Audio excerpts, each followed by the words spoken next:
Hi, it's Lisa again, and we're here with part 3, lecture 2, moving on to Kashmir. And I believe this will be a two-part lecture so that I can try to upload it without it taking hours. So I've assigned for this first part of the course, or for the first part of this section, the introduction and the chapter on Kashmir from Saksena's She Goes to War. And Rashmi Saxena, she must be rather elderly because she's been a journalist since the early 1970s for a lot of top brass newspapers in India.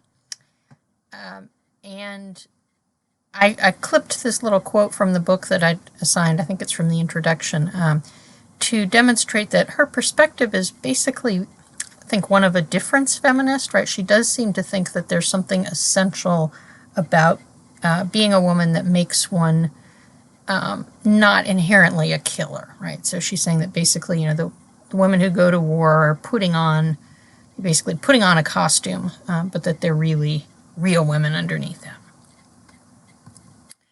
Okay, so the first region, conflict in the first region that we'll talk about is India.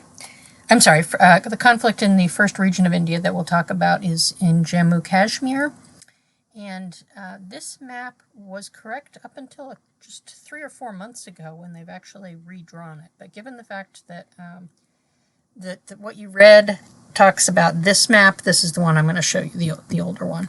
So Jammu Kashmir is a state in India, and it is the only state in India that has a Muslim majority population.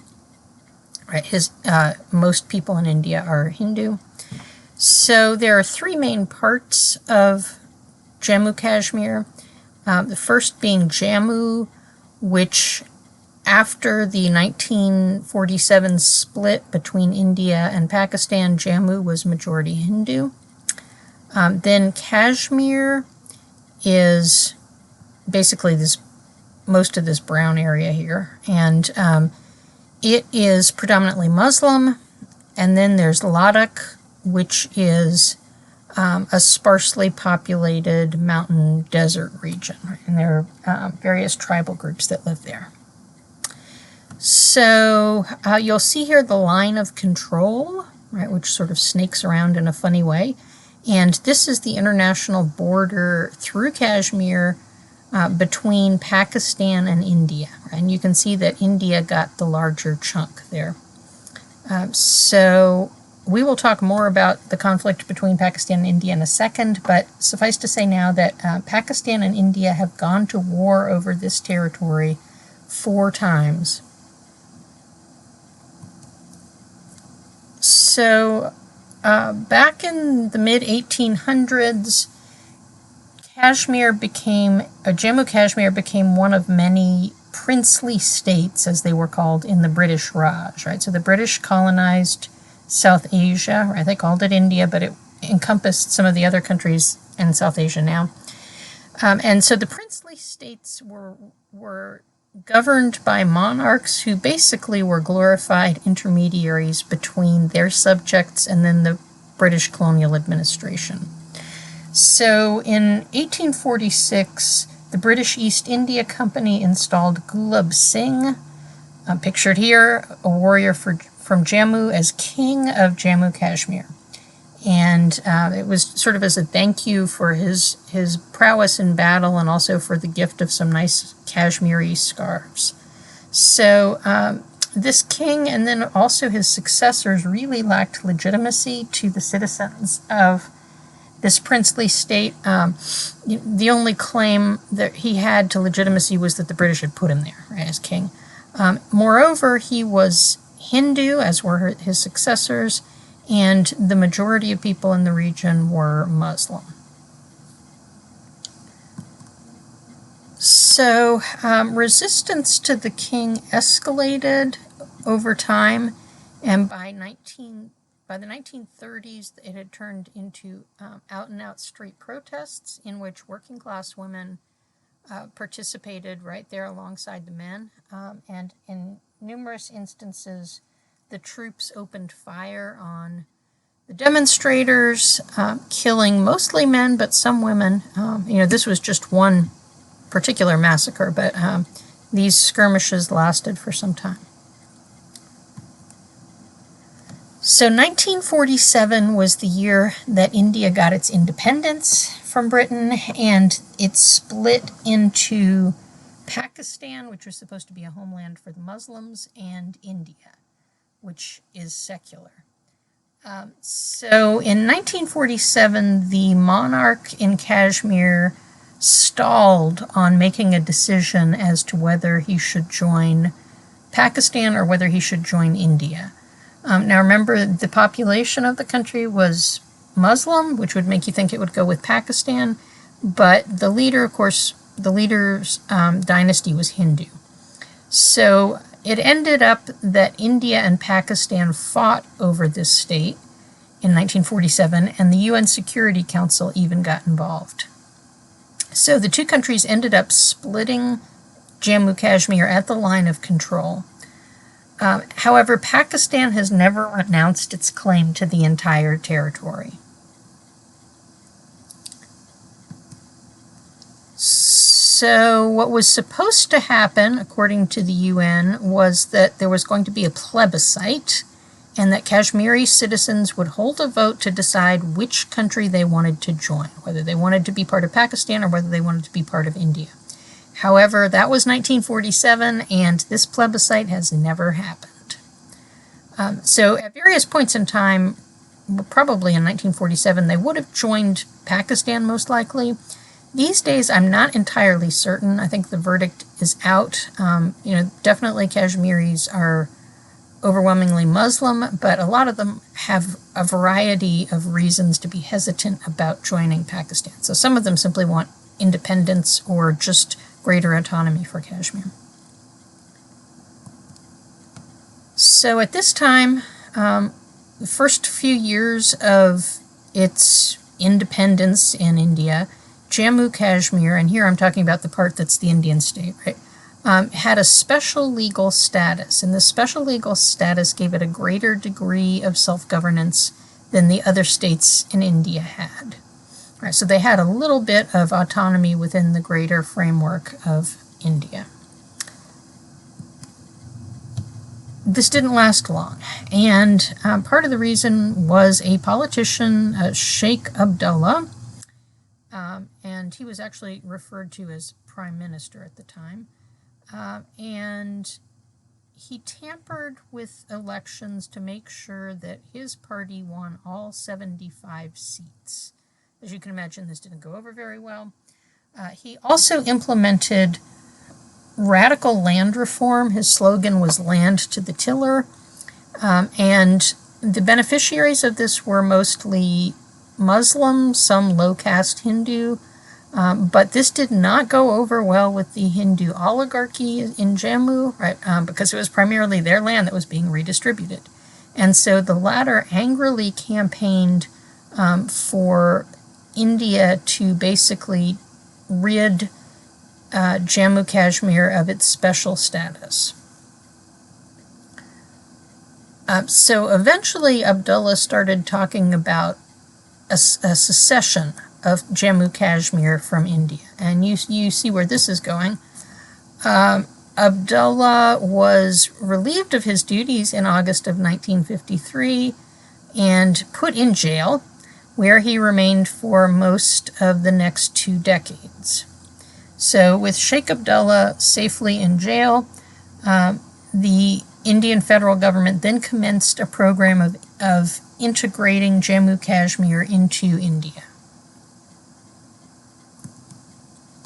So people in Kashmir in particular were not really thrilled about this, but the protest remained for the most part nonviolent from 1953 up until 1987. However, I wouldn't say that everything was just hunky-dory in Jammu Kashmir, because the territory was involved in a number of border wars, India versus China, and then also Pakistan. So 1987 marked the end of a period of relative peace within Kashmir. There was an election in 1987, and the Muslim United Front, which was a coalition of anti-establishment parties, should have done well. However, there was widely alleged to have been rigging of the elections to prevent the Muslim United Front from achieving a victory. So during and then for some time after the election, police and the government beat, tortured, and detained many of the Muslim United Front candidates and workers. So some of them, particularly the men who were associated with this front, decided that this was electoral politics was not a game that they wanted to play anymore, became militants, and some of them even snuck off into Pakistan to get training. So one of the militant groups that's mentioned in your readings is the Jammu and Kashmir Liberation Front. It had actually formed in the 1960s. It wanted Kashmir to be reunited into its own state, autonomous of both India and Pakistan. So in 1988, so right after these rigged elections, the JKLF started detonating bombs at strategic targets, such as the telegram office, and then also a club that was frequented by Kashmir's elite. And then in 1989, the JKLF kidnapped and held hostage a prominent politician's daughter. She was released, as you can see pictured here, in exchange for several JKLF prisoners.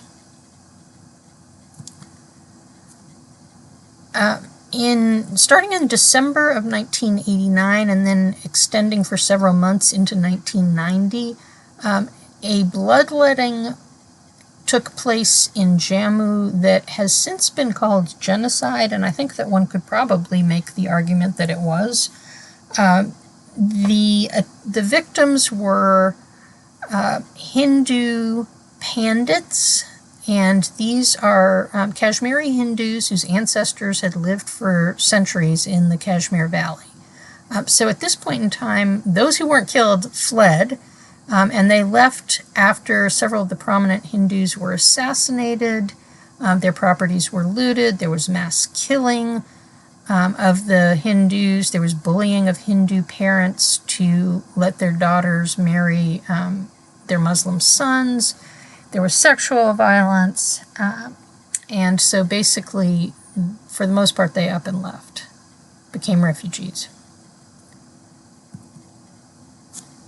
So behind this, of course, was an increasingly Islamist, and by Islamist, I mean, political Islam. I mean, they're wanting the religion and government to be one and the same, an Islamist Kashmiri nationalism.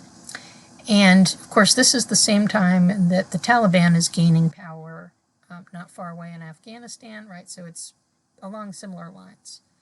So after the Soviets withdrew from Afghanistan in 1989, Pakistan redirected a lot of the soldiers and jihadists there, right? Because Muslim men from around the world who were wanting to fight in the name of Islam had swarmed into Afghanistan or into Pakistan to attack Afghanistan from there.